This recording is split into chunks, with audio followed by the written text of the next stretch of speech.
there are rules in place, and those rules are set by Parliament, enforced by the Treasury Board Secretariat, Mr. Speaker, with respect to how emails of departing employees are handled and managed, Mr. Speaker.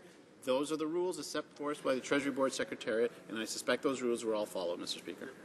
Of course, Mr. Speaker, there are Treasury Board guidelines which are in place which outline how emails are managed by employees when they leave offices, Mr. Speaker. With respect to the amount of emails that were turned over, Mr. Speaker, the RCMP in their filing quite clearly identified that thousands of emails were turned over, that there's about 2,600 that were of interest to the RCMP that they are reviewing as part of this investigation, and the Prime Minister has said that he will continue to ensure that his office assists going forward.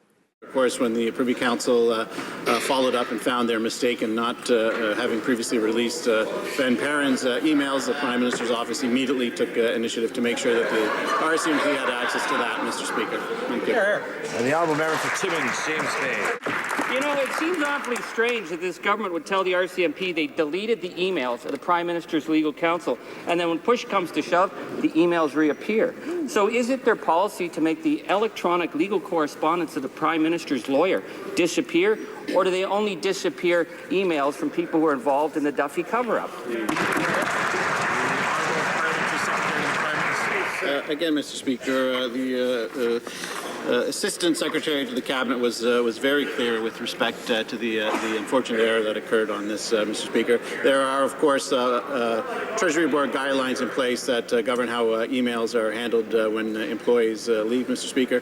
But again, as soon as these emails were discovered, Mr. Speaker, Privy Council contacted the RCMP to make sure that they had access to these emails.